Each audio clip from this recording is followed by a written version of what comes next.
After the reading, the rabbi looks at the crowd in a mute invitation. Jesus comes forward and asks to preside at the meeting today. I hear his beautiful voice reading the passage of Isaiah quoted by the Gospel, "The Spirit of the Lord has been given to me."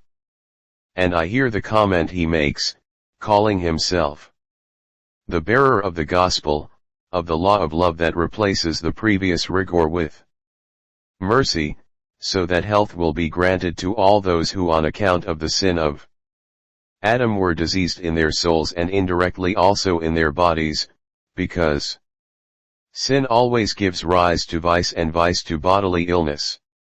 Therefore all those who are prisoners of the evil spirit will be freed.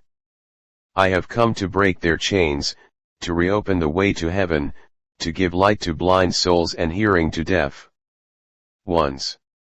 The time of the grace of the Lord has come. The grace is amongst you, and is speaking to you. The patriarchs desired to see this day, the existence of which was proclaimed by the Most High, and its time was foretold by the prophets.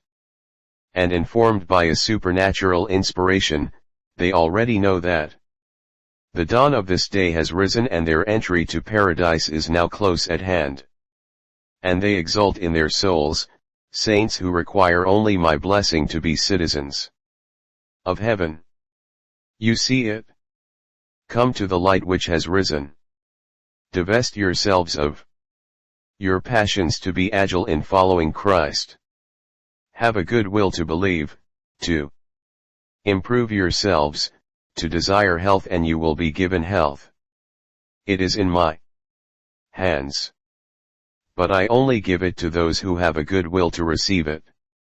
Because it would be an offense to grace to give it to those who want to continue to serve Mammon.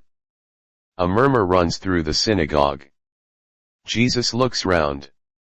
He reads on faces and into hearts and goes on, understand your thoughts? Because I am from Nazareth, you would like a privileged favor. But you want it not out of power of faith, but out of selfishness. So I solemnly tell you that no prophet is made welcome in his own country. Other countries have accepted me and will accept me with greater faith, also those whose names are a scandal for you. There I will gather my followers, whereas I will not be able to do anything in this country, because it is closed and hostile to me. But I wish to remind you of Elijah and Elisha. The former found faith in a Phoenician woman, the latter in a Syrian. And they were able to work a miracle for her and for him. The people dying of starvation in Israel and the lepers in Israel did not receive bread and cleanliness, because their hearts had not the good will, the fine pearl, that the prophets could see. The same will happen also to you, who are hostile to, and the crowds become enraged, they curse and endeavor to lay hands on Jesus.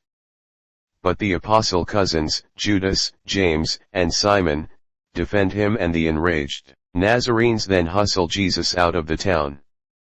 They follow him as far as the brow of the hill, threatening him, not only with words.